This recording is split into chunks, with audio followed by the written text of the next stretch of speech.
Coca Cola is perhaps the most well-known brand on the planet. They specialize in producing and distributing a wide range of non-alcoholic beverages, including the iconic Coca Cola soda.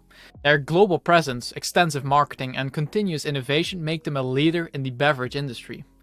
However, Coca Cola hasn't been doing that well this year in terms of price action. The stock has dropped by almost 17% year to date, and today it's down almost 5% due to Walmart indicating a slowdown in shopping demand.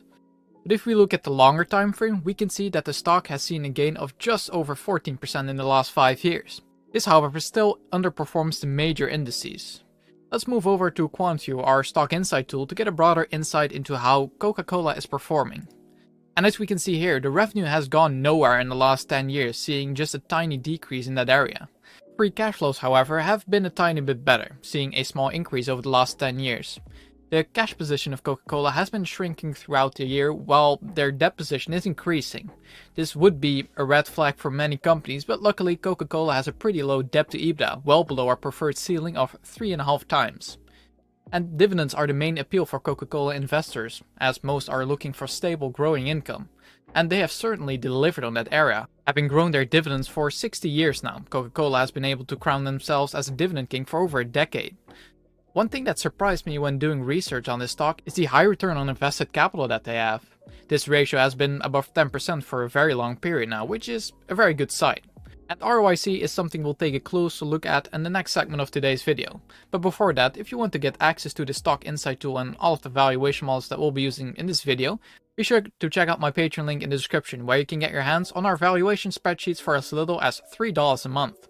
And with that out of the way, in today's video we will be taking a 3-step approach to thoroughly evaluate Coca-Cola and determine its fair value.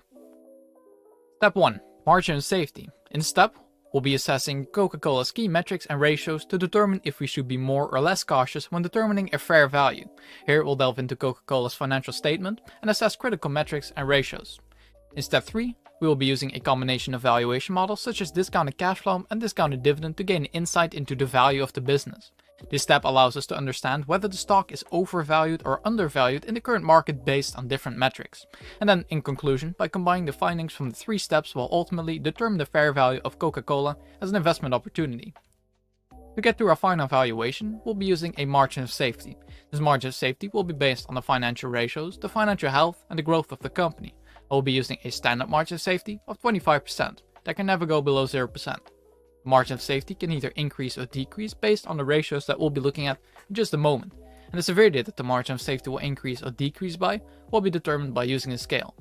When we're using 4 colors in our scale, bright red will mean a 5% increase, orange will mean no change, light green mean a 5% deduction, and bright green mean a 10% deduction from a margin of safety. When we're using 3 colors, bright red will mean a 5% increase, orange will mean no change, and bright green mean a 5% deduction. The first 2 metrics that we'll be looking at are the margin and EBIT growth. As we can see, the EBIT has grown just a tiny bit over the past 10 years, going from $11.1 billion in 2013 to just over $12 billion in 2022. The average EBIT growth during this period has been sitting at 1.3%, which is in the red part of our scale, indicating a 5% increase in our margin of safety. If we then look at the margin, it has gone up over the years, going from 23.7% in 2013 to 28.5% in 2022. The average growth rate in the margin has been sitting at 2.3%, which is in the bright green part of a scale, indicating a 5% deduction in the margin of safety. The next 2 metrics that we'll be looking at are the dividend growth and the payout ratio. The dividends have gone up very nicely over the years, going from $1.12 a share in 2013 to $1.84 a share in 2023. The average dividend growth during this period has been sitting at 5%, which is no change in the margin of safety on this metric. This dividend is supported by a payout ratio that is currently sitting at 75%, which is once again in the orange part of our scale, indicating no change in the margin of safety. The final metrics that we'll be looking at are the debt to EBITDA and return on invested capital. To get to a debt to EBITDA ratio, we have to take the debt, subtract the cash from it, and divide it by the EBITDA. Out of this, we get the amount of years of EBITDA it takes for the company to pay off all of their debt. And for Coca-Cola, this is just under 2 years, in this case a 180% debt to EBITDA ratio, which is once again in the orange part of our scale, indicating no change in the margin of safety. As we have previously talked about, the return on invested capital for Coca-Cola is very nice, and is currently sitting at 14%, which is in the green part of our scale, indicating that the management is very effective at allocating capital. This awards them with yet another 5% deduction in a margin of safety. Let's go look at the valuation models next to determine the intrinsic value of the company. The first valuation model that we'll be using is the discounted cash flow model.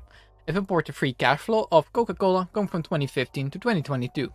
The average growth rate in their annual free cash flow during this period has been sitting at 5.22%, and I'm projecting their future free cash flow to grow by 5% annually for the next 10 years, and with this percentage we'll determine the future free cash flow for Coca Cola and determine a terminal year of valuation, using a perpetual growth rate of 3% and a discount rate of 8%. This gives us a sum of free cash flow of $117.5 billion, and to get to our equity value we have to add the cash and equivalents and subtract the debt, giving us an equity value of $190 billion.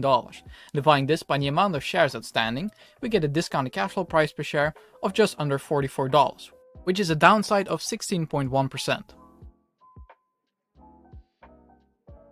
Second model that we'll be using is the dividend discount model. In this model, we imported the dividend payouts of Coca Cola come from 2019 to 2023. Their average growth rate in the dividends during this period has been sitting at just over 3.5%, and I'm projecting this growth rate to continue with a future expected growth rate in their dividends of 3.5% as well. I'll once again be using a discount rate of 8% in this valuation, and this gives us a dividend discount model price per share of $42.32, and that is a downside of just over 19%. The next model that we'll be using is Graham's revised valuation formula. In this model we take a look at the earnings per share that Coca-Cola is generating, the growth rate estimate projected by Wall Street, and the current yield of AAA corporate bonds in relation to the average yield of AAA corporate bonds that is always sitting at 4.4. And we go by the theory of Benjamin Graham that the PE of a company with no growth should never exceed 7. And looking at all of these metrics, we get an intrinsic value of this model of $27.52, which is a downside of 47.5%.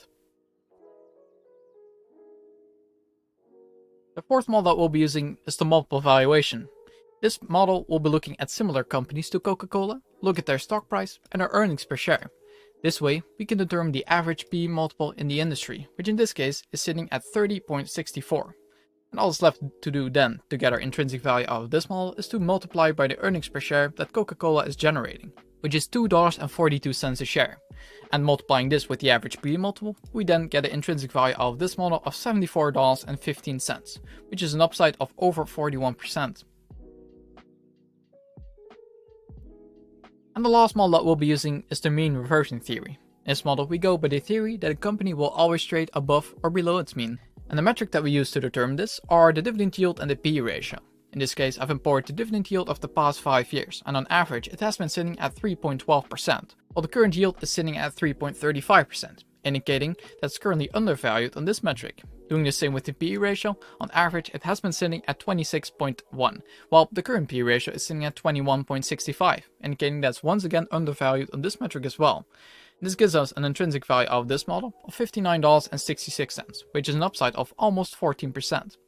And now that we've gone through all of our valuation models, let's go look at the final overview of our valuation next. Looking at our final overview, we've imported discounted cash flow, discounted dividend, Graham's valuation, the multiple valuation, and the mean reversion theory price per share, giving us an average of $49.52. A margin of safety we've determined earlier using a standard margin of safety of 25%, adding 5% for the EBIT growth, and deducting 5% for the margin growth and the return on invested capital, leaving us with a 20% margin of safety. And applying this margin of safety, we get a fair value of $41.27. And with the current price of $52.38, we get a downside of over 20%, indicating that it would be a sell per our valuation. But keep in mind, this is a dividend king, and it's one of the most stable companies that currently exists. So this premium is actually kind of justified. So out of our valuation, we get a sell rating, but it would be more so a hold, since a lot of you guys probably hold it for income and growing dividend income. So keep that in mind. There's always a premium added on dividend kings and stable companies like Coca-Cola. Now that we've gone through our valuation, if you want to get access to these valuation models and all of the other models that we've built, and of course our stock insight tool, you can check in the description for my Patreon link. It would support me greatly. And if there's any other companies that you would like to see me cover on this channel, please let me know as well in the comments. And thanks for watching.